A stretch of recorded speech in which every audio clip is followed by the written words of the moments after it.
You're listening to the ESO Network, your station for all things geek. Hello, please let me see your ticket stubs for the double-edged double bill. This week, Meryl Streep stars in Death Becomes the Iron Lady.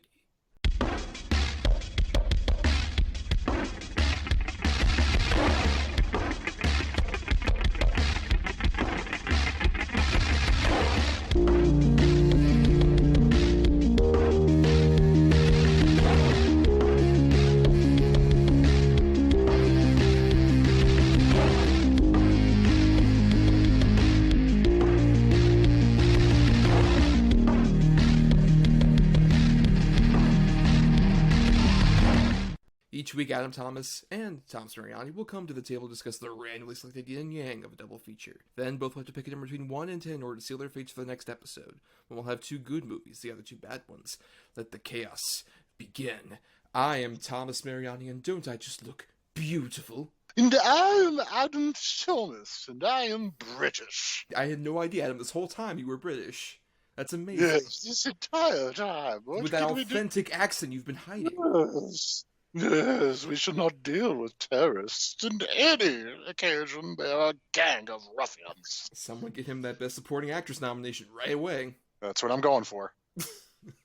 But welcome to the Double-Edged Double Bill. We are here, as we are every week, to discuss a topic and 2 movies, one good, one bad, that we picked at the end of our last episode here randomly. And our topic for the evening is Miss Meryl Streep, who we've kind of talked about doing on the show before many times. And I decided to put it here because I thought initially there was just one Meryl Streep movie coming out this week with The Prom, which is a Netflix adaptation of a big Broadway musical. But then I found out there's a second one coming out on HBO Max called Let Them All Talk. So Meryl is quite prolific even in the middle of our current situation. Meryl Streep is still doing her work. Meryl Streep has been prolific my entire life, basically. I mean, she's Meryl Streep. When you think of American actresses, Meryl Streep's one of the first one, if not the first one that pops in everybody's mind. That's true, especially when it comes to sort of being very acclaimed and celebrated. And what do you think is like the cornerstone of that, and why do you think Meryl Streep is so celebrated, especially as like an American actress? She's able to show quite a bit of diversity, I'd argue, and especially, you can see that in our 2 films tonight. She goes for it, man. She's really dedicated to what she does. She arguably never really turns in a sort of ho-hum performance. I mean, I'm sure she has, but, she's regarded as one of the best of the craft, and there's a reason why. No, it's very true. I think it's because, like, when you kind of think of, like, even some of the other, like, very nominated actresses, like a Katharine Hepburn or a Glenn Close, other people nominated several times, they kind of do have sort of a niche that they at least are, like, remembered for. There's sort of a typecasting to some degree. Like, with a Glenn Close, it's more about, like, Fatal Attraction and some of those, like, more steely, like, that Dangerous Liaisons, that kind of thing. She kind of had a bit of that corner market, as opposed to Meryl, like, did a pretty great job of really diversifying her career, especially over the course of, like, she had one whole decade in the 80s where she was very sort of, like, serious actress, kind of experimented with comedies in the early 90s, then went back to being more dramatic, and then had a real comeback as of recent with, like, a lot of interesting comedic roles that made her especially a big box office star. She's still considered by anybody I've read interviews with, articles with, she's always mentioned as one of the greatest living actors today, still. Well, I mean, to prove what you're talking about, though, Adam, Meryl Streep is the most nominated actor or actress, regardless of gender, in history, in terms of the Academy Awards, with 21 nominations. That's fucking insane. I know, right? And she's won 3 Oscars of those 21, which puts her in a very limited club with only Daniel Day-Lewis, Ingrid Bergman, Jack Nicholson, Walter Brennan, and Katharine Hepburn, who's won 4 and is the only person to do that. But all the other ones have only won 3. So that's a pretty good club to be a part of. Oh, yeah, and I guarantee you Streep will get the 4th. Yes, before she dies, she will get that 4th. I guarantee that as well. In fact, Adam, I have a bit of a surprise for you. We don't usually do this on the show, but I have a bit of a game I've constructed for before we even get into the 2 movies we're going to be talking about. There are 10 different roles here that Meryl Streep has had. I want you to guess whether or not she was nominated for any of these parts. Oh, what the fuck? All right. Oh, man. Just very quickly. Meryl plays a woman trying to gain custody of her son in divorce court in Kramer vs. Kramer. Yes, nominated. Yes, and won. That was her first Oscar. She won. Yes. That was a bit of an easy one to start off with. Sure, great. Second one, Meryl plays a writer in a contentious relationship with her husband, who's a reporter, played by Jack Nicholson, in Heartburn. Not nominated. That's true. She was not nominated for that. So far, so good. Meryl plays a music teacher trying to teach children about life through music in Music of the Heart. Oh, I want to say nominated. That is correct. She was nominated. Yep, Wes Craven film nominated for a fucking Oscar. That's true. Meryl plays the wife of a reverend tasked to take care of 3 women in the Old West after their caregiver commits suicide in The Homesman. Nominated? That is incorrect. She was not nominated for that part. All right, now if you're going every other, then I'm just going to win. Well, we can see if that's the case. Meryl plays political activist Emmeline Pankhurst, who organized the suffragette movement that fought to give women the right to vote in Suffragette. I don't believe nominated. That is correct. She was not nominated for that part. All right. Meryl plays a witch who has to let go of her daughter Rapunzel in this fantasy musical Into the Woods. Oh my God, Ooh. No, not nominated. That is incorrect. She was nominated somehow for that. Oh, God. I know. Wait. Fuck. Meryl plays a journalist tasked with announcing a Taliban attack in Lions for Lambs. Nominated. She was not nominated for that one. Stop dropping the ball on this now. Oh, you're Started doing off okay. strong, It's yeah, halfway through. Well, hold on. You still got a few more. Meryl plays a married woman who befriends and grows romantic feelings for her married friend, played by Robert De Niro, in Falling in Love. Not nominated. That is correct. She was not nominated for that one. I've never even heard of that. Yeah, most people haven't. With an obscure one there. Meryl plays an actress who has a love-hate relationship with her showbiz mother, played by Shirley MacLaine, in Postcards from the Edge. Nominated. That is correct. She was nominated for that. And finally, Meryl plays a woman who's terrible at singing, yet dreams of opening an opera house that her rich husband pays for in Florence Foster Jenkins. Nominated. That is correct. She was nominated. Okay, that wasn't bad. And what, I did get like half? No, I think you got a bit more than half, because you only missed, let me see. Yeah, you only missed about 3 of those. You're all good. Hey, look. Yeah, 3 out of Meryl 10. Streep. You passed. I'm a fanatic for Streep. Right, but just to show you how weird that nomination list, where like an Into the Woods gets her a nomination. Into the Woods? I know. Good Even as a Lord. musical person, I would not have nominated that performance at all. Ugh, okay. Which I think also illustrates just like that was a factor in terms of like, I guess, kind of my sort of especially more recent knowledge of Meryl Streep, was there was a certain point where she got nominated so many times where it's just like, oh my God, we get it. It was many like times. we got to fill out the category. Right. So, and is we got Meryl in anything this year? Right, and particularly, we'll get to a movie where I think that's the case of why she maybe won her 3rd Oscar as we get into this, because our 2 movies we're doing, which were picked randomly, in one case by our Patreons over at patreon.com/GEDVpod, where they picked your good choice, Adam, which ended up being Death Becomes Her. And then randomly at the end of our last episode, we ended up getting The Iron Lady, which was my pick for a bad pick. Yes. Which we'll get into in a bit. But first, we're going to go ahead and start with the good feature, Death Becomes Her. A touch of magic. Drink that potion, and you'll never grow even 1 day older. Bottoms up. Ernest, I'm in the morgue. They think I'm dead. You are, but you're not. It's alive.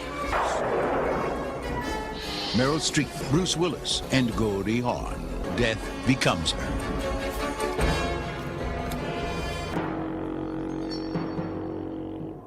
So, Death Becomes Her came out in 1992, July 31st, 1992, from director Robert Zemeckis, who we haven't really talked about on the show, which is interesting. Especially because if we're going to, like, break in Zemeckis, this is a weird movie, because this feels so atypical of his career in terms of, like, the subject matter, really. It feels in keeping with him in terms of this was a big revolutionizer in special effects, along with having a pretty stacked cast. And this was sort of an experiment for Meryl, in terms of this was sort of this period where she was kind of trying to break out of doing the serious, dramatic roles after winning her first 2 Oscars, and kind of doing a lot of sort of, like, really heavy, dramatic movies. This was not too long after, like, a She-Devil, or Postcards from the Edge, which are more comedically tinged. And this one is, I think, her most balls-out comedic performance at this time. And this is probably my first introduction to Streep, actually, because my dad loves this movie. I think mainly because, one, it has, like, the sort of horror comedy edge, which introduced me to a lot of those movies as a kid, and also the special effects were so sort of, like, masterful at the time. That he's just like, oh my god, the effects are so great, it's really funny, it's great. And I revisited this earlier this year for around the Halloween season, because I've been going through Robert Zemeckis' movies as of recent. And I still think this movie holds up pretty well for myself. But Adam, you picked this, so what are your thoughts on Death Becomes Her? Okay, now I remember this movie when it came out in a way. Like I remember the classic poster art with her Meryl Streep's head turn and Goldie Hawn's stomach having the hole in it, and Bruce Willis is holding a sort of candlestick through it and all that. And I remember even then that it was incredibly divisive. Like people either really liked this movie or fucking hated it. But I saw it probably not too long after it came out. Like I probably watched it with either my dad or my grandmother. I can't remember.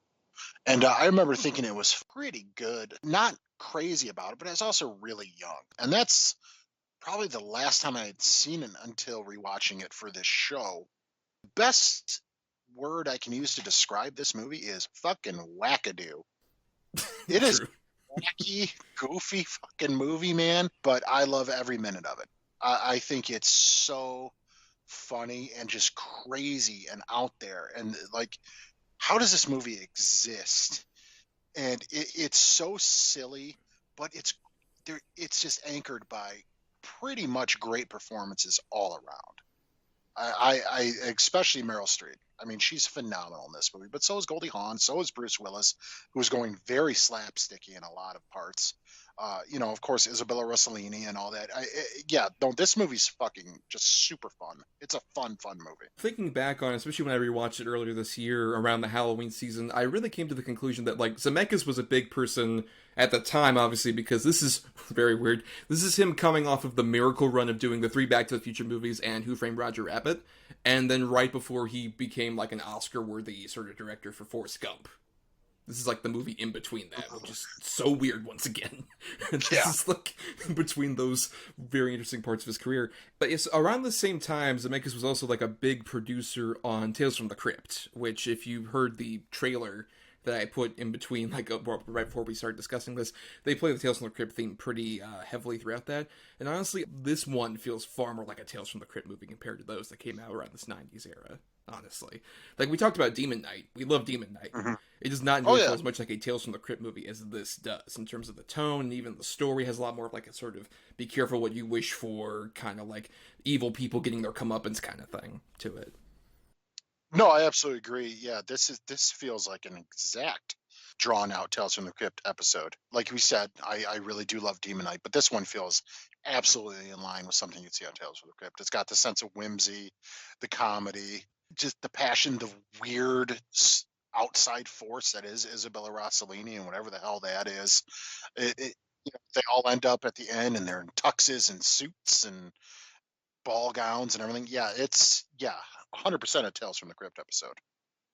Yeah, and I think a big part of that really has to do with sort of like the weird macabre sensibilities, because you can tell Zemeckis was interested in this not just because of like the special effects stuff, but also just, hey, I want to really see how far we can make these characters like into at least being unlikable, but interesting in their kind of unlikability, with like Streep and Goldie Hawn in particular, which I think in worser hands could make them sort of more shrewish in a way that I think would have been far less entertaining to watch, but you get at least like some sympathy for like there are these women who are trying to like keep up with like whatever like appearance that they have to keep up in society, and that ends up kind of like warping their brains into thinking, oh, we should become like the perfect people with this like potion they end up getting.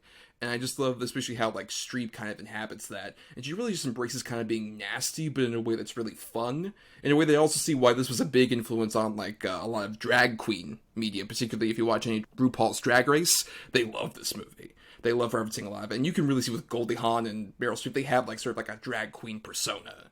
They could see somebody like really embracing, because very over the top. We also have sort of like a weird kind of like fun cartoonishness that makes them kind of likable despite their actions. And especially after the switch, after, the sort of deaths and what they become, and they're really over the top with the eyes and the makeup and, the spray paint and all that stuff. I definitely agree with you. The thing about this movie is it's super fun. It's super macabre. It's super dark. But it's so, like I said, it's so wacky. Like, I can't believe this movie exists, and I cannot believe that the cast that's in it is part of it. And also that it has this big an effects budget. A huge effects budget. And I mean, let's be honest, a lot of the effects do not hold up. I would say the one that really doesn't hold up is Meryl, like, when she walks out and she has, like, her backwards head. That's the big one that doesn't hold up for me. All the other ones after that, I think, work up pretty well. I'd argue anything with her neck. When her back of her head's touching her back, or when it sinks down into her shoulders or anything, it just doesn't look good. But the hole in Goldie Hawn's stomach, perfect. Looks great. Their peeling skin, the contact work, everything like that, really well done. Really, really well done.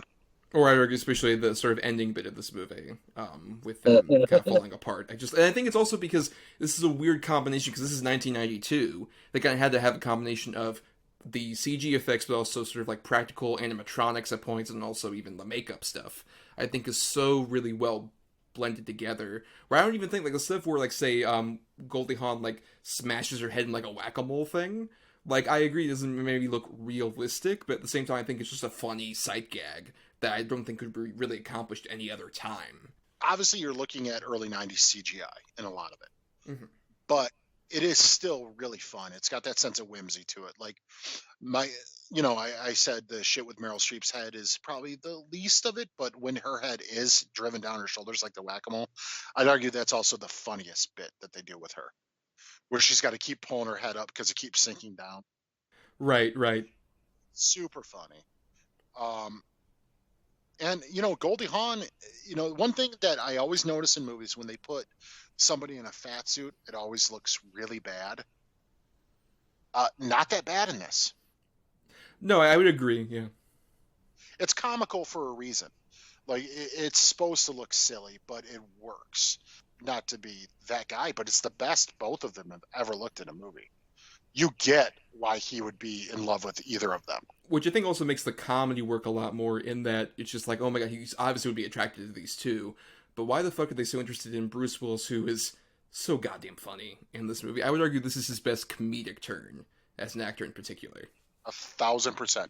When the dogs are chasing him and they get a hold of his coat, the scream that comes out of him is one of the funniest fucking things I've ever heard in my life. Well, it's so interesting, too, because this is coming right off of, like, he had done, like, the first two Die Hards, and he was, like, becoming, like, a full-on action star at this point. And he's coming back to his comedic roots from, like, Moonlighting and other stuff here. Yeah. And I just love the fact that he fully embraces being, especially, like, such a meek, shitty dude, where the whole time, like, he's constantly, like, he's an alcoholic, and he's so bitter about his life. And just him and Meryl Streep, like, their bitter interaction after, like, falling in love initially in the prologue, and then coming together here, like, Meryl's bit about, like, could you stop breathing? Because he has, like, the weird whistle in his nose. Just how much they hate each other. It's so funny. What do you think they'll do to a bald alcoholic Republican in prison? or her whole, like, back and forth with, like, flaccid is so funny. Yeah. Oh, it's so good. She's going for gusto in this movie, man. And I'll tell you, she fucking owns every bit of it. She's so good. That's, that's the thing that I was trying to allude to earlier when we were talking about Meryl Streep. Meryl Streep does have the ability to sort of disappear in every role. She doesn't have conventional looks. There's something about Meryl Streep. Meryl Streep definitely has a look that sets her apart from every other person. But she's able to blend into these characters seamlessly to where you forget it's her. This might be my favorite Isabella Rossellini ever. Right, yes, it's sort of like the person who gives Meryl the potion and all this stuff. I love their interaction when Meryl drinks the potion. She's like, now a warning. Now a warning? Yeah, now a warning? Normally, I don't like the silly celebrity cameos for chuckles like they do in a lot of slapstick movies and stuff, but it's done really well in here. They don't just flat out say, oh, that's Elvis, oh, that's Jim Morrison, oh, that's James Dean, oh, that's Marilyn Monroe. And they leave it up to the viewer. If you know who that person is, you'll recognize them. If not, it doesn't change the story at all. I mean, they make at least, like, a bigger deal about Elvis, because it's like, oh, I won't point any fingers at anybody who's out in public all the time, even though he should be dead.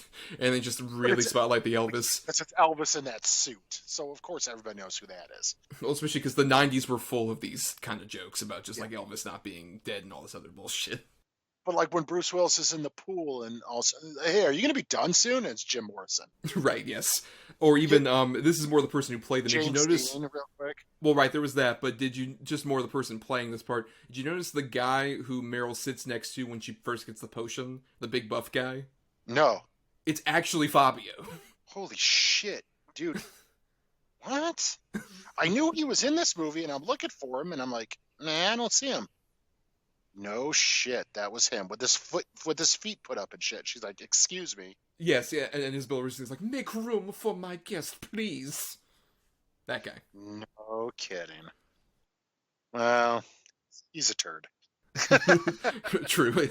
The best thing he ever did was have that seagull run to his face on the roller coaster. I was just going to say, the best thing he ever did was have a seagull run to his face at Six Flags. But to go back to the Meryl thing you were talking about earlier, I really agree that I think this is her especially kind of embodying sort of the spoiled actress stereotype, which I think she was kind of getting weirdly the same thing that would later happen to Anne Hathaway later, where people kind of had this public reception of just like, oh, this is all fake, your like love of the craft or whatever, we're getting sick of it. And I think this is her kind of commenting on that at this time. That was kind of like the station people were getting, and even people were saying at the time, like when she was doing these other comedies, like, oh, Meryl can't do comedy, it's the one thing she can't do. And this movie completely breaks that perception, because she just fully embraces being like this, like, very ego-driven, maniacal person right from the beginning, where she does her terrible musical number, which I love. How awkwardly bad that musical number is at the beginning. And then leading up to Goldie Hawn and Bruce Willis going backstage to see her. And right before she even lets them in, she's, like, practicing her reactions to seeing Goldie Hawn. Like, she's so imbued with so much, like, desire to fuck over Goldie Hawn this whole time that it really plays throughout the whole movie just how much they, like, bicker at each other. It works in a way where it feels like these are, like, characters who would actually do this as opposed to kind of, like, stereotypes. They feel like real people going back and forth at each other in over-the-top comedic fashions. Yeah, I agree, in, like, a heightened sense of reality. But yeah, you get the idea of why these two hate each other. Like, it totally makes sense. And, yeah, that opening musical number, oh, my God. The fucking ego on display. It's so bad. And, of course, also Bruce Willis' reaction is like, she's sensational. I know, he stands up, woo, woo, woo. No, honey, she could never take me away from you. Are you kidding me?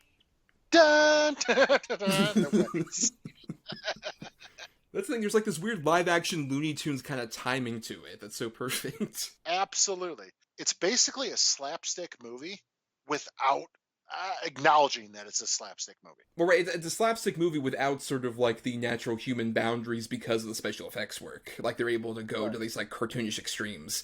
Like even just something as simple as Goldie Hawn sitting down and there's the hole through her and the shovel is there in the middle of the couch. One, great special effects bit. And two, it's such a funny gag. It is really good. I love when she throws it through. She's like, yes! Oh, shit, no. Their whole fight is so great, like when they're fighting each other with like shovels and shit. And he just disappears. Okay, I'm gonna go upstairs and let you guys do what you're doing. And I also love the fact that it's so spare in terms of a cast, really, because like we mentioned Bruce Willis, Goldie Hawn, and Meryl Streep. They're the three like really major actors that appear. There's the only other one I can think of is there's a great cameo by Sidney Pollack when they go to the hospital, which is so good when she's trying to test out Meryl. Just like, so this doesn't hurt.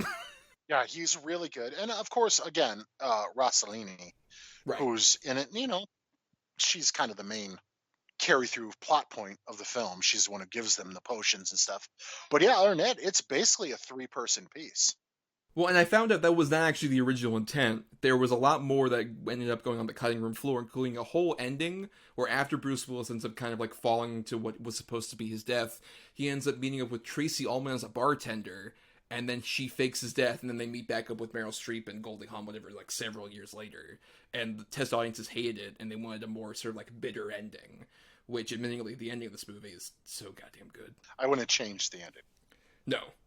Like maybe the only thing I might think of is like, it is kind of weird that he has a happy ending, because it's like he was kind of like a piece of shit this whole time. Well, he was a piece of shit, but he was also exploited from these two women for different reasons.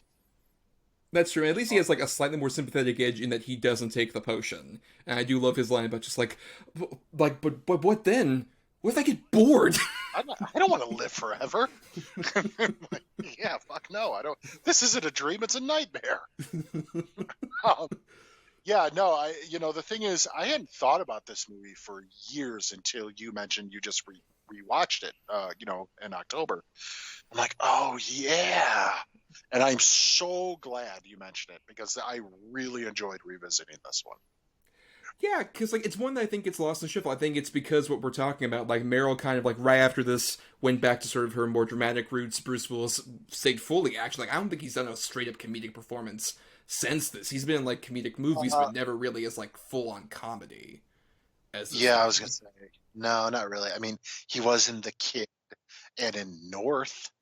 Well, those are like he's kind of playing sort of a straight man to the comedic sensibilities of the child in both cases. Even right before this, he had done like Hudson Hawk, Ugh. like the Look Who's Talking movies and shit. And he's kind of like, I don't want to go back to the comedies anymore, which is kind of a bummer because he's really fucking funny. I agree. I think it's an untapped sort of well. Right. That I'd argue he couldn't do it now. Knowing, well, maybe that could be his sort of like rebirth into Hollywood if he started doing more comedic stuff. And also, like, even with Zemeckis, like I said, after this, he goes to straight up much more, like, dramatic, sort of, like, Oscar baity stuff, like Forrest Gump or Contact or some of those other things. This is one of the last movies where, like, he loves special effects so much, but this is one of the last times where it works for the actual story. Like he does in Roger Rabbit and some of these other things, where it's like, it's special effects done to enhance what's going on with the tone and the story of the movie, as opposed to later on he does like the mocap movies, or like Welcome to Morrowind, where it's like, you didn't need to be this special effects heavy at all. What the fuck are you doing? And I've never seen that movie, and I have zero interest. But no, I agree with you. This is such an odd movie in the fact that everybody in it, and even everybody who made it, this is so totally a one-off. Like, nobody really went and did other things like this after this. No, like, and even Meryl has stated that, like, she hated working on it just because it was a big special effects movie, to where she was quoted in an interview, where it's like, oh, this is your first time working with big special effects movies, and she said, it's my first, my last, my only. I think it's a tedious process. When whatever concentration you have on this kind of comedy is just shredded, you stand like in place like machinery. They need to get machinery to do these kind of movies. I loved how it turned out, but it's not fun to act against a lampstand. Yeah, I completely get that. But she's really good at it. Yes. Like, she's really good at comedy.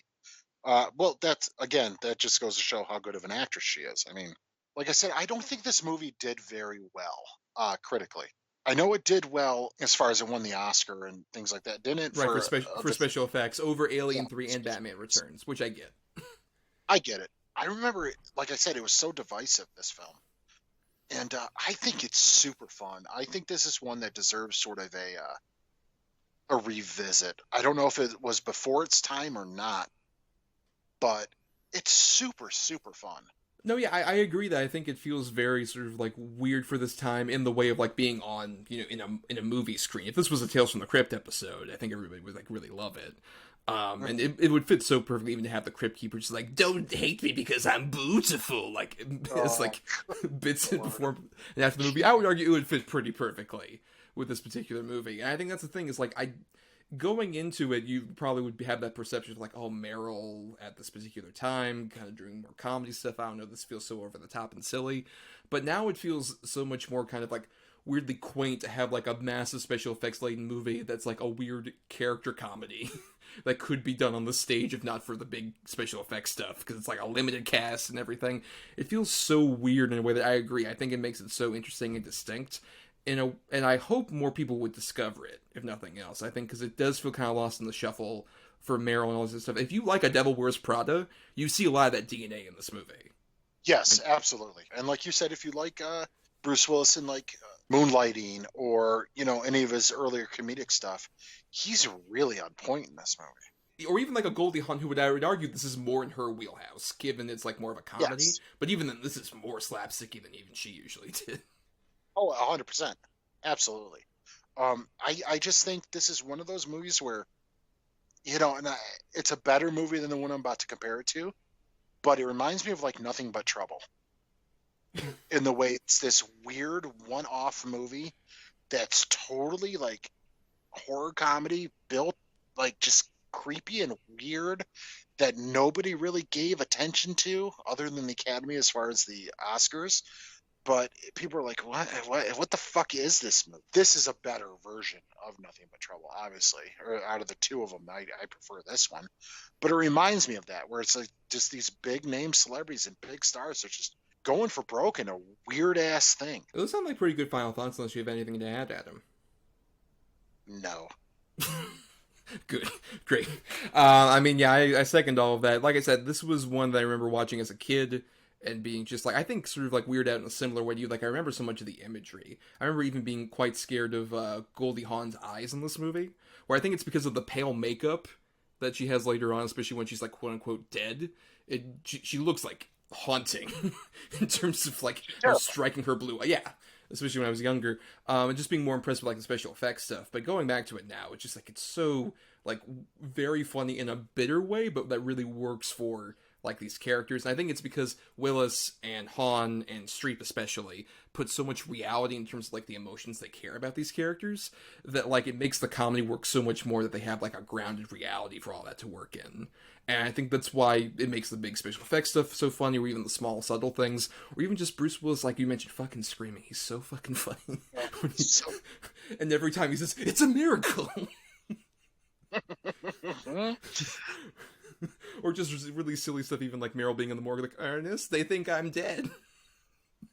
Shit like that. It's so good. It's so weird, like you mentioned. Yeah, there's no other big studio movie that really could have happened around this time. That also weird that like right after this, a lot of the same special effects people, even cinematographer Dean Cundey, revolutionized special effects further with like Jurassic Park. Like right after this. It's such a weird movie that like influenced so much and yet feels so weirdly of its time. It's so fascinating. I definitely recommend, if you have not seen Death Becomes Her, definitely seek it out. It's a real hidden gem that we love spotlighting on this show.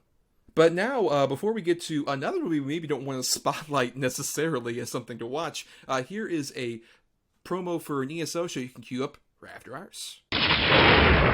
More positive than a New Day pancake. More fun than a super kick party. It's the wrestling podcast from the host, who is the hammer swinging, burrito eating, well, you know the rest, of Thunder Talk. Sexy Thor! It's the Ring of Thunder, found in the Thunderverse and among the great podcasts of the ESO network. And now for our second feature, The Iron Lady. Welcome to the madhouse. One simply has to maximize your appeal. I've decided to run. Are you saying you want to be Prime Minister?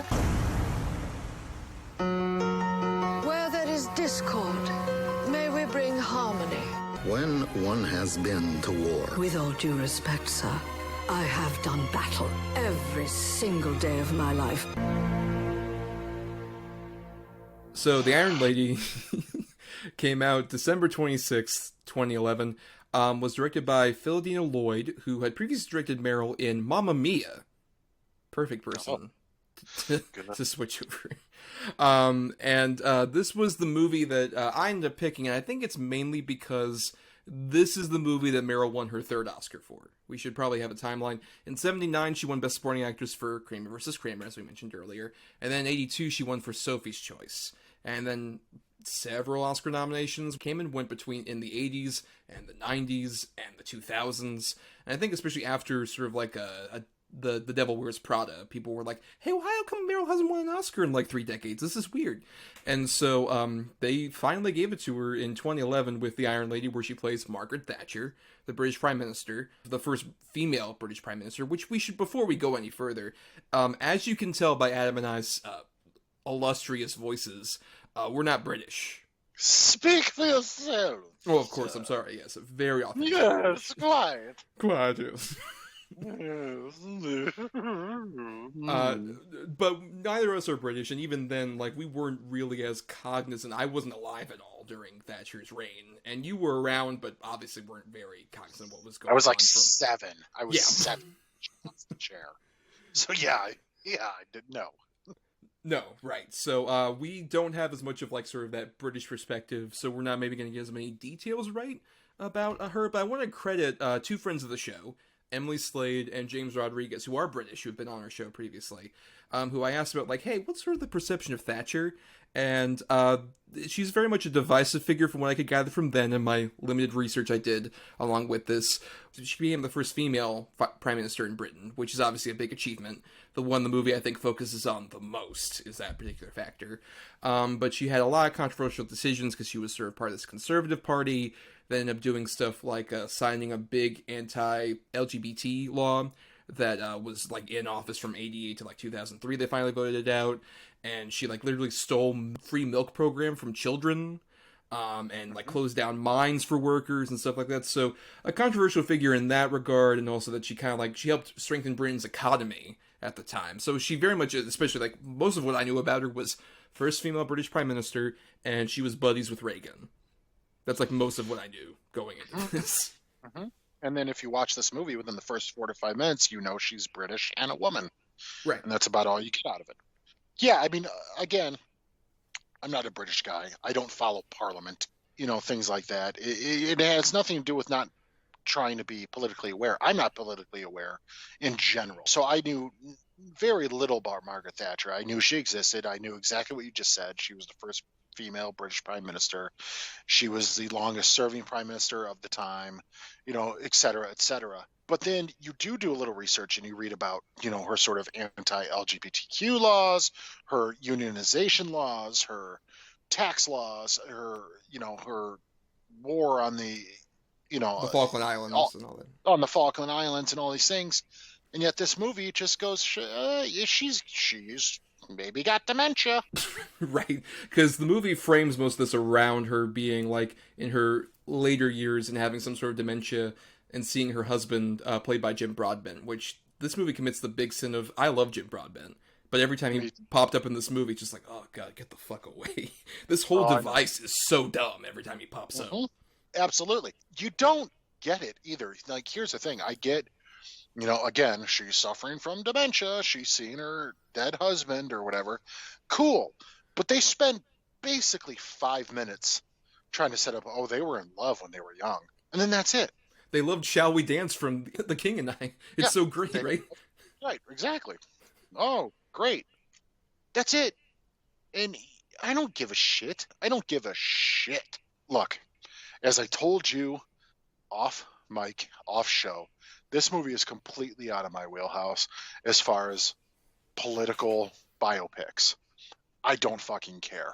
Well, in particular, removed like from a country that you aren't really aware of their politics in general. Yeah, right, that I don't belong to. Right, and that I have no really sort of basis for the truth. But watching this feels like the whole movie had that Barbara Walters filter on it. It looks so hazy with the cinematography. When Jim Broadbent walks into the light, oh, get the fuck out of here with this. No, Jim, no, I told you. I'm not ready to be alone, Dennis. Don't worry, Margaret. I'll wash your cup for ya. I can take care of it myself.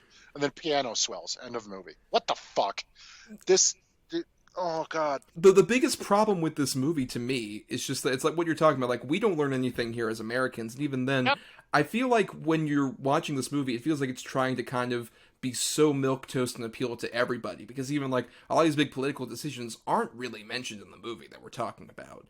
And I think like with my basic ass knowledge of what Margaret Thatcher did, it's like, okay, she sounds at least like a fascinating figure you could make an interesting movie out of, and this movie is so dull because it wants to like not offend anybody, which is like, well, we're not gonna go too far in like celebrating your conservative politics, but we're not gonna like say that they were bad either. Yeah. Hey guys, guess what? We're gonna explain it all in fucking flashbacks. Oh, and bad montages. So many bad montages in this movie. So bad. You said it best. It's just super bland. The thing is, this would have been a perfect opportunity to take sort of a very important political figure as Margaret Thatcher, because of what she was, is super important. I mean, the first British female prime minister and the longest serving at the time, and everything. I mean, that's fucking huge. It's monumental. And they don't give you any of it. It's a puff piece. And there's no sort of insight into the sort of dissertation that was happening until the last, quarter of the movie, to where all of a sudden people are handing in their resignations and things like that. It's just literally, look how great Margaret Thatcher was. She did so much. She made a couple mistakes, but she was the first woman prime minister. They looked at her shitty because she wore heels in Parliament. Right. They took that sort of achievement and turned into like a girl boss TM kind of narrative, where it's like, oh, hey, like she's a lady leading. It's like, well, what were her policies? What was she doing? What does that really mean for even Britain, that she is this figure? Just like, girl power. Spice Girls. Like, it feels like it's about that shallow, even though it's talking about Margaret Thatcher. And then even when we get to stuff like, as far as this movie's concerned, the only reason why people started hanging their resignations was she was like an asshole at a meeting. Yes. She called one dude out at a meeting for misspelling a word. So people were like, oh, we must quit and distance ourselves from Miss Thatcher. Like, oh, this is, what? Right, what? and all the other people in Parliament, all the other, especially males, even though there were apparently female, like, serving people within Parliament that they just didn't mention at all. They're just, like, scooted off to the side. It's all dudes, and all, like, great British character actors being wasted, like Anthony Stewart Head of Buffy is the one that gets, like, talked down to, and he's just like, I feel sad. And then Richard E. Grant is also there, just like, I'm going to take over. And it's like, that's all you give these people? No, you give them nothing to do. It's... And then what's her name? From the one who just won the Oscar. Oh, Olivia Colman, yes, who plays the daughter here, yes. Nah, she's wasted. Yeah, it's just like, oh, I have a nose prosthetic. Mommy, Daddy is dead. And you're like, and she's like, oh, you might as well stay. No taxis, and that's the end of that.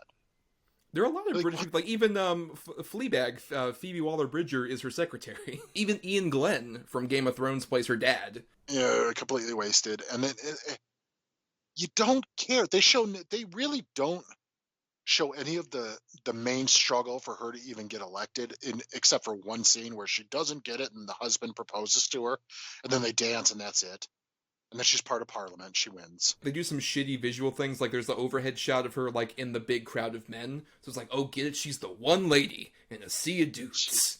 She's got a hat on. And then it's like, I'm going to run for Prime Minister. You can't run for Prime Minister. You married a political person. You're right. What? Right, and then later on, she's just like, oh, I'm talking like this and screeching, quote-unquote. It's like, girl, we gotta make you over. Oh, yeah. Like, I don't fucking care. Which, honestly, that whole bit just made me realize, like, man, I've been giving the King's Speech a bad rap, because at least, like, they realized why that was important. They told me why that was important for a king to, like, say this.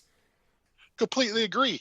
This movie, there's nothing in it that made me interested in Margaret Thatcher. Mm-hmm. Let's put it that way. Where I do find her a fascinating political figure, but this movie added nothing to that. Nothing. I mean, I guess it did, because I'm watching, I'm going, wait, what really happened? Because it's all bullshit. This movie is a puff piece in every level. And from what I understand, again, not being British or whatever, but having limited exposure to people who live in England, they hate this movie. This is a very sort of like, this is so inaccurate, it's not even funny. Side of movie. I kept thinking, like, it would kind of be like if you made, like, a Nixon movie, and all you did was just, like, really brush through the montages, like, oh, Watergate happened, that was a no-no, but he opened up relations with China. He's great, the end. That's 100% correct. 100% correct. It's like you make a Jimmy Carter movie and you ignore the Bay of Pigs, but he still builds homes for the homeless. His brother Billy was so silly, he had a beer. He just sees Billy's ghost the whole movie. It's accurate. That's accurate, though. That's what this movie is. It's so stupid.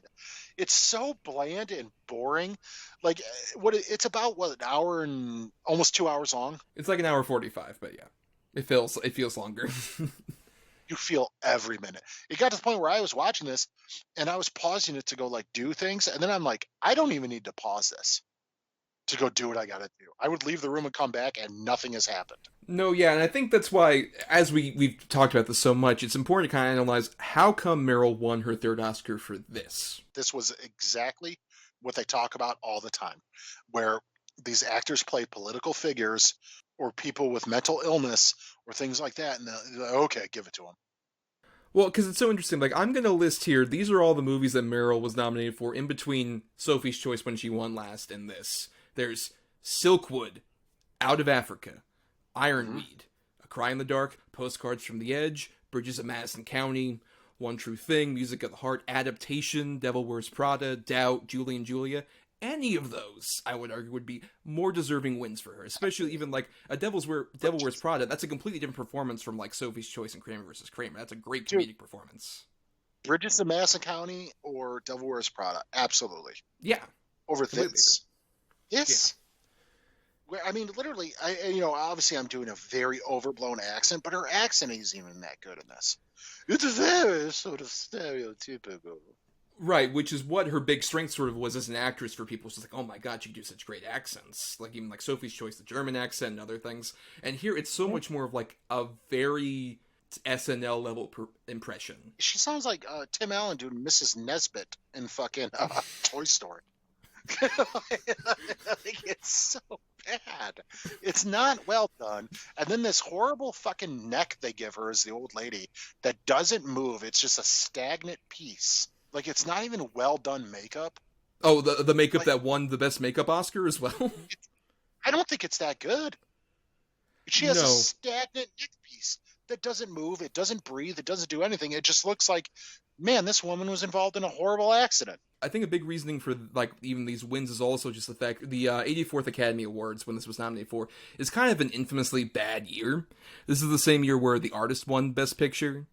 Yep. These are the nominees against Meryl here. There's Glenn Close and Albert Nobbs. It was kind of like a weird early trans movie that everyone said was terrible.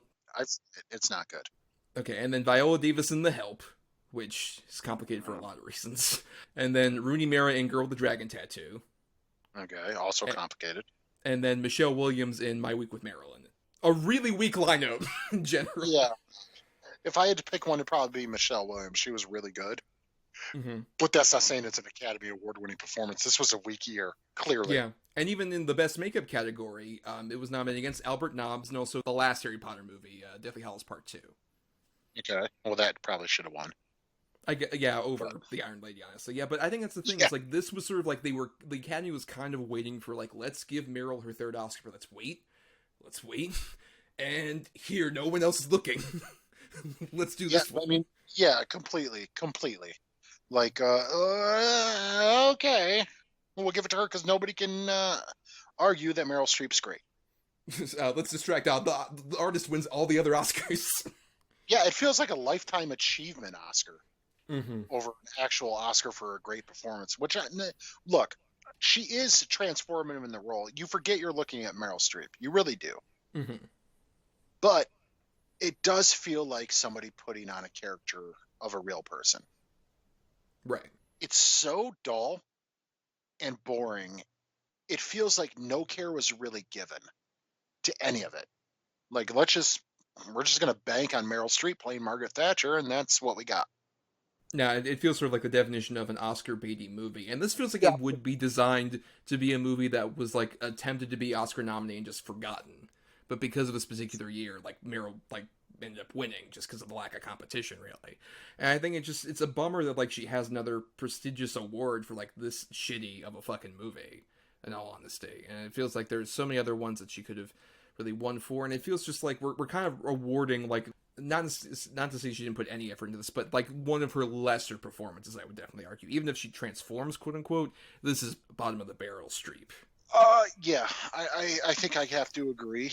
Like you said, it's very Oscar baity. There was no question what the type of movie they were trying to make. They knew that if they made this film a biopic about this important figure, that with even a sort of inkling of care was put into it, that they would get nominations, and that's exactly what we got out of it.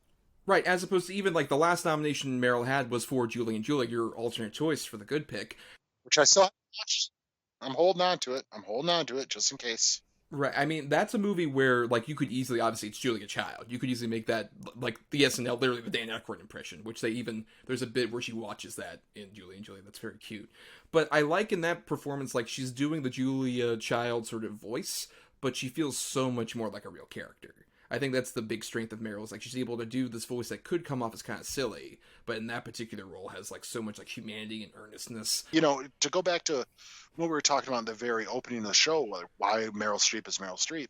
I think as Meryl Streep, in most roles, almost all roles she does, there's a sense of warmth and sort of inviting to her character and personality. And in this movie, you don't get any of it.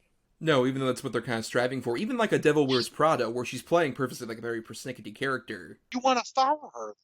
And in this one, no, you don't care.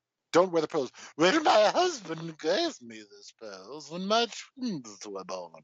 It's out of the question. Okay, well, there's the whole explanation. There you go, done. Let's talk about my son the whole movie, but never show him. Oh, good. Great. No, yeah, you get no sense as to why this character like really even mattered to some extent. It feels so much like when people sort of try and make kind of like movies about political figures, it's kind of a thing of like, oh, which perspective do you really come from, and can you kind of like make it ultimately kind of milquetoast, really? I think that's kind of also what I had an issue with say, like, Oliver Stone's W, which is so weird given it's Oliver Stone. Like, it feels so much more kind of like middle of the road, and also kind of making a movie that has such a weird limited perspective on a particular character, like in that case, where it's like you did this like halfway through his presidency.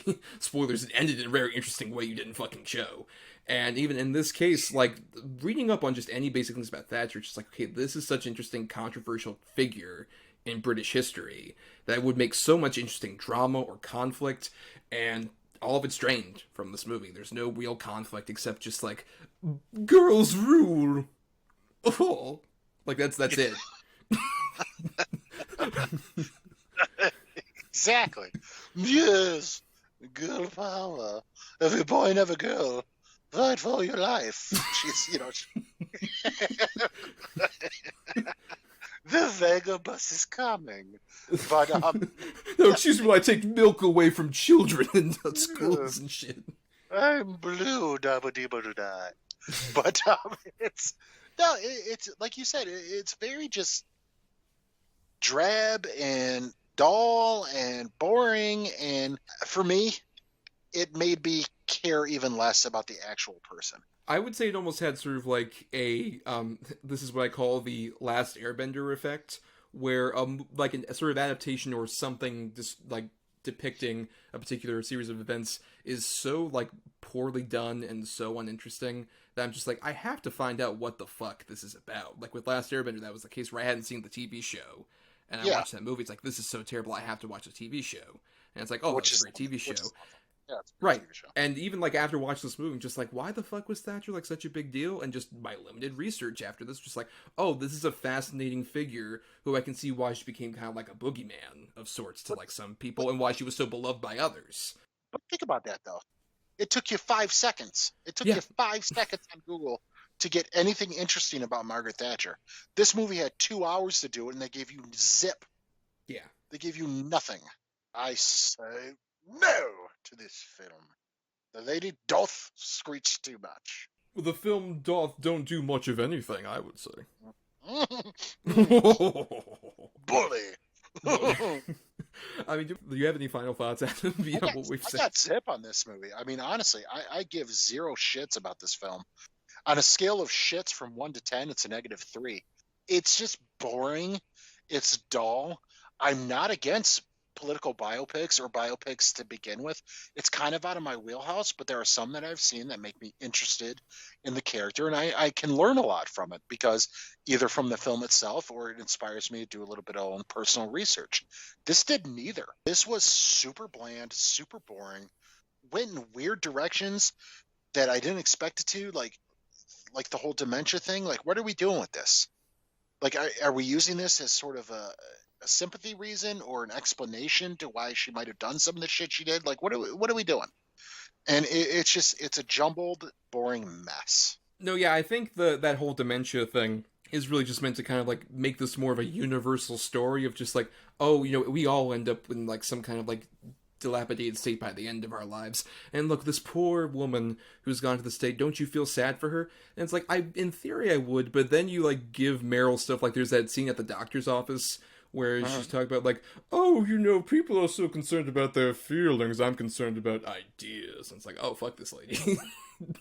Fuck this lady who thinks she's so superior. It's like, it's really just like this weird thing of like the few cracks we get of Thatcher don't really do much of her favors, but the movie the whole time is trying to seal those cracks up, which is like, no, she's great, girl power lady, and I'm all for a story about, like, okay, a woman trying to fight against a massive, like, government that's trying to, like, block her from having any kind of sense of power. That's an interesting story, but what works about that, too, is that you actually give her, like, an actual humanity that makes her interesting, as opposed to just relying on Streep to do, I guess, the best she can with this limited material, to, like, make her kind of like this human character with a lot of flaws and a lot of, like, controversial statements, but you don't get any reason of, like, why she was, like, so controversial, why, like, the Falkland Islands decision was such a big deal, except just, like, oh, the Argentina invaded. Clearly, like, they're just a faceless people that are invading here. We don't get any real sense of what's going on here. It just feels just like this Cliff Notes of a story that just kind of gives you, like, vague hints of, like, what she kind of did, and even then, like, it feels like it's a Cliff Notes with, like, certain things whited out, because it's like, oh, that's not good, we can't, like, show you this, and it's like, no, I want to know this fucking story, and you're just, like, doing nothing with it, and it's a real waste of your time, and real importantly, just a waste of a third win for Meryl. Yes, I agree. But that's the end of our discussion for our two films this evening, though we have some feedback to read and are picking for next week to do so. Stay tuned for that. First, though, we have, as I mentioned, every Monday over at DEDBpod on Twitter and Facebook, we ask you, hey, what are your favorite or least favorite things related to whatever topic we're doing? And first, speaking of Brits, James Rodriguez, previous guest on the show, for Meryl Streep, says, best, Little Women, Doubt, Mamma Mia, Here We Go Again. Worst, August Osage County, and the first Mamma Mia. Christian Alvarez says, Meryl Streep is a highlight of American actresses that has earned her place as a critical darling and icon despite her stumbles. My favorite Streep roles are in Kramer vs. Kramer, Death Becomes Her, Lemony Snicket to Series Unfortunate Events, The Devil Wears Prada, Doubt, Fantastic Mr. Fox, and a personal favorite, since I'm a huge Carrie Fisher fan, is Postcards from the Edge. Her lesser roles, like Lions for Lambs, her cameo in Stuck on You from Academy Award-winning filmmaker Peter Farrelly, and her role in Into the Woods aren't my favorites. I'm interested to see what her career goes to, though, and I hope she leaves a great career behind with better comedy roles than something like It's Complicated. Rachel Hillis says best, Mamma Mia, Devil Wears Prada, Death Becomes Her, Adaptation, and Doubt. I would also give an honorable mention to Julie and Julia because even though I don't remember a whole lot else about that movie, I remember that she was great in it. Worst, Hope Springs, The Iron Lady, and It's Complicated. Elwood Tiberius at Elwood_Tiberius says a personal favorite role of hers would be Susan Orlean in Adaptation. Didn't like her joyless insert in Mary Poppins Returns, myself. And then Ryan Quarterman says, do an entire episode about Ricky and the Flash. Fuck you, Ryan. Fuck you, Ryan. No, I did forget about her and Lemony Snicket. She was really good in that movie. She's one of the highlights of that movie. But yeah, I mean, I guess I tend to agree with everything that was said there. Even the ones I haven't seen, I've heard nothing but good things. Yeah, I actually hadn't seen Kramer vs. Kramer until right before doing the show, because it was kind of like a weird, like, divorced kid thing where it's like, do I want to watch that? And I avoided it for, like, so long, and then it's just like, it's on Prime right now. I'm just like, why not? Let me go ahead and see it.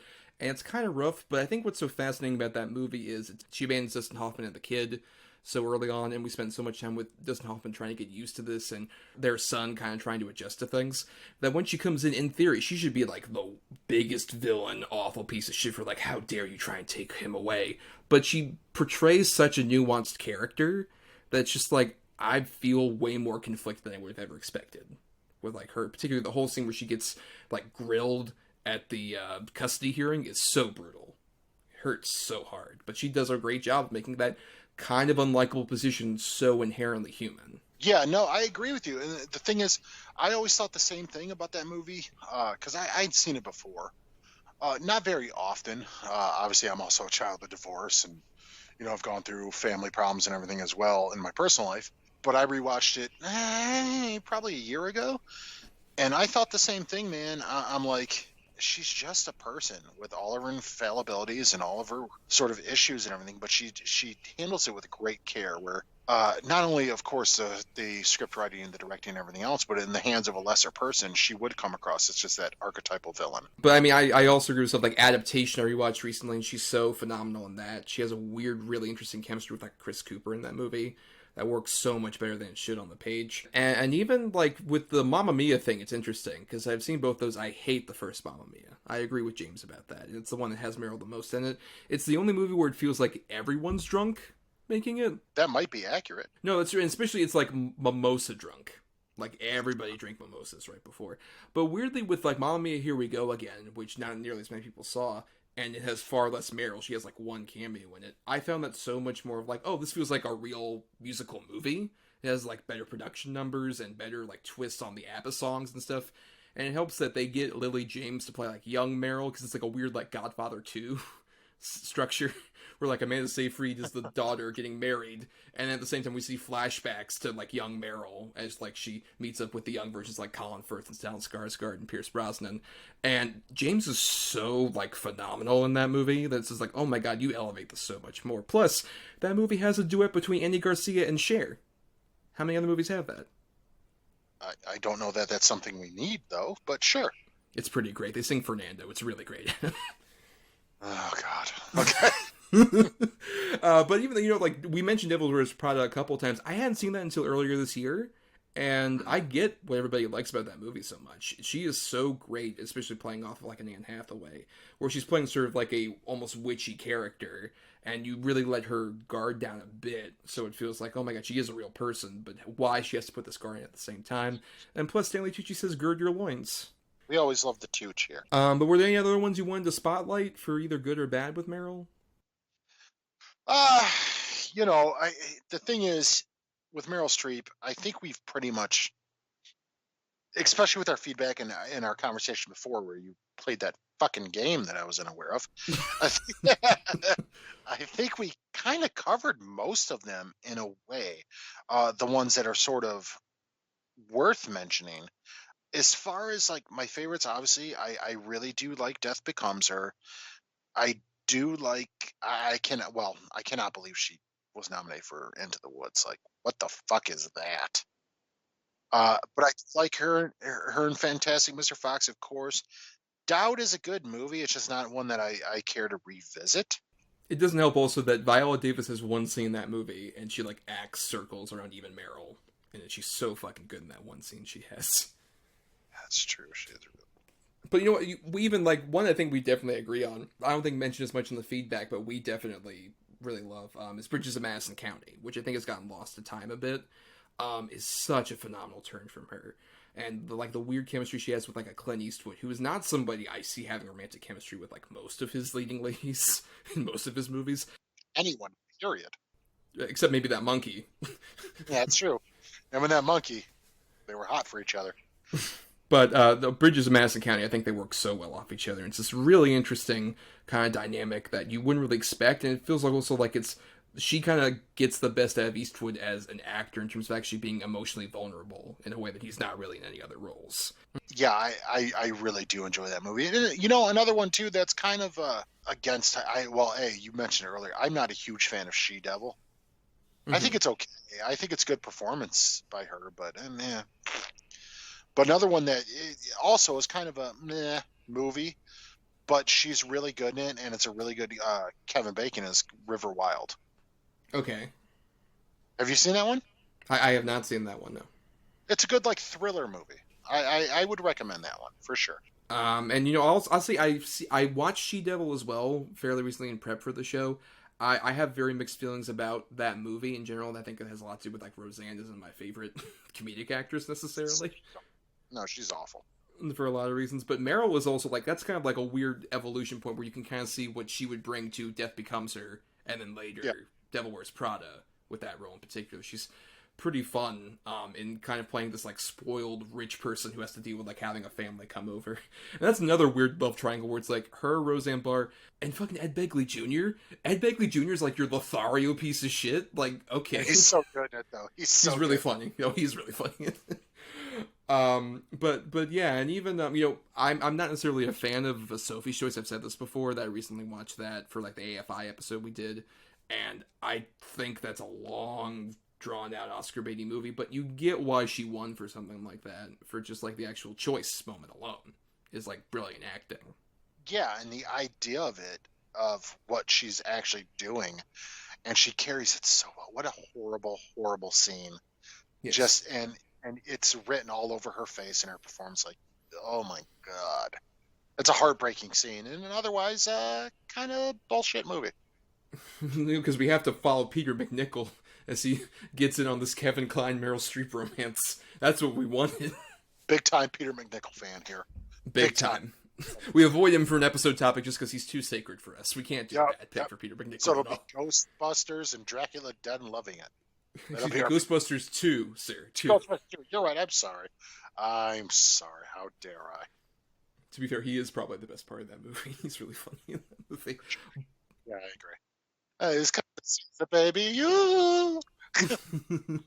But that is the end of our feedback section here. We want to thank some people before we leave here and do our picking for next week. Like you all who submitted that feedback, thank you very much. And also thanks to Chris Oliver for the intro and outro music used in our show. Listen to more of his music at chrisoliver.bandcamp.com. Thanks to Emily Scarter for the art that we use for our show. And thanks to our loyal patrons. We're over at patreon.com/DEDBpod. We ask all of you, if you pay just $1 a month, you end up getting some perks like bonus episodes every month and some polls where you get to pick stuff like the good movie we did for this episode, or even around this week when we're releasing this, you get to vote for the bad pick for our first episode of 2021, which will be all about the crazy, wild madman of an actor, Nicolas Cage. And you get to pick for my 2 bad picks, which will be Next, the 2007 film in which he can see into the future briefly, like That's So Raven style, but he fights terrorists. And then Primal, which is the movie in which he plays a big game hunter who finds a white tiger and it gets loose on a ship, along with a lot of other exotic animals, evidently.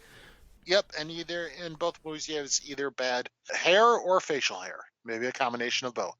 I mean, that's a lot of his, especially straight to Redbox movies of recent. Oh, that's most of his movies in general. True, very true. But you all get to pick which specific breed of bad we do between those two, if you're just a $1 patron over there at patreon.com/DEDBpod. And you can find us on Twitter and Facebook at DEDBpod, as I mentioned, for when we post up the feedback feelers where you guys can contribute. You can also send feedback to us, doubleedgedoublebill@gmail.com, all spelled out. You can find me on Twitter and Instagram or even Letterboxd as @NotTheWho'sTommy for all my individual musings. And I also do some writing at marianithomas.wordpress.com, where I do like reviews and lists. Around this time, I'm cooking up a few things. Like recently, I watched David Fincher's Mank, and there should be a review up there on the blog for that, and some other things in the near future. Yeah, and you can find me on Instagram or Twitter at Atom or Adam. That's ATOM_ADAM. Not a whole lot pops off on either. I'll share shit, and like Thomas said on our last episode, if you want someone to tweet at 3 a.m, that'll probably be me.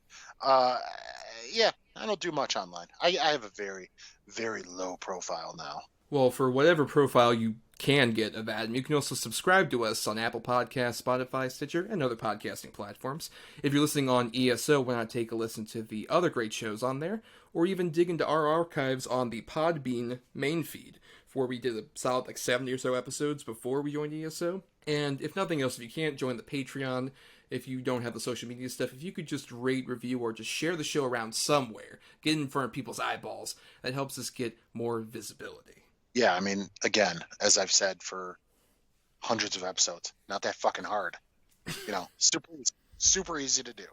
And to those that do it, thank you. And to those that don't, just help us out, okay? Come on. Come on. It's Christmas. It's Christmas.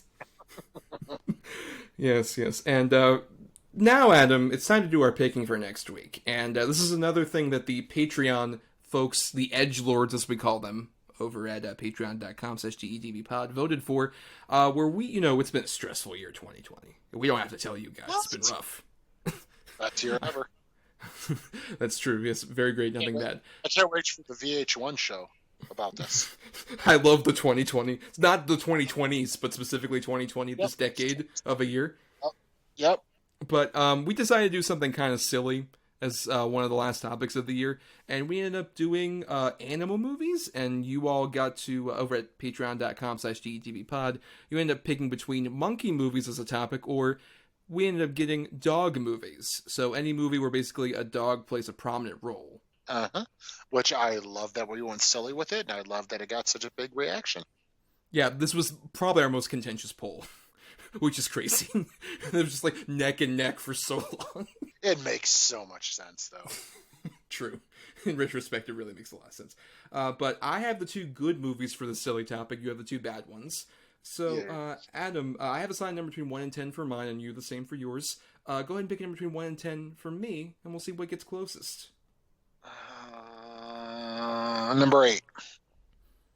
Okay, at number 10, I had a movie that has a prominent dog, not the titular character, but sort of a companion that participates in this grand adventure. This adventure, in fact, of one Tintin. It is The Adventures of Tintin from 2011. Great movie. Hell yeah. And great dog, Snowy. Yep, So great. dog. Absolutely. Absolutely. What was your other choice? At number 3, I had one where the dog plays a more villainous role, one I remember from my childhood, with the beast of a dog that it is. It's The Sandlot. Oh! Yeah, okay. Not a fan? It's fine. It's fine. What we say to ourselves, it's fine episode. Another one of those. Well, now for yours, Adam, I'm very curious about your bad picks. I'm gonna go with a good boy of a number 4. All right. At number 3, I have, which I think is a very, very fun movie. It stars one of my favorite bad character actors, Lance Henriksen, and it also stars Ali Sheedy. It is the film Man's Best Friend. I don't know what this is, really. It is a movie about a genetically engineered dog that has all sorts of different animal breeds in it, and it becomes a killer. It's terrible. Okay. That sounds interesting. I'll give you that. But what was your other choice, Adam?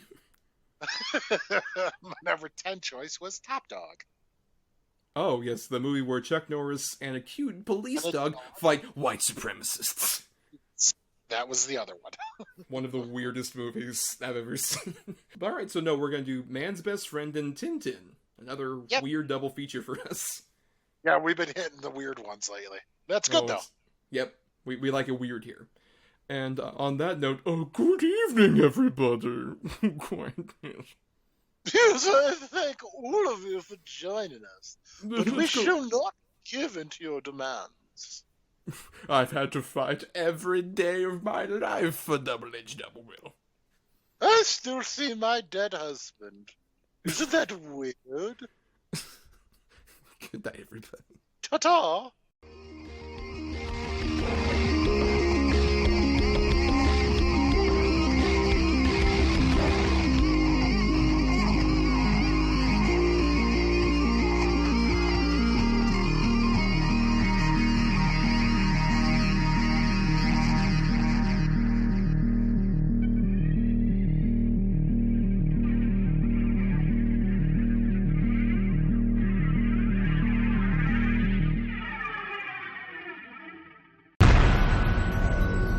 This has been a broadcast of the ESO Network.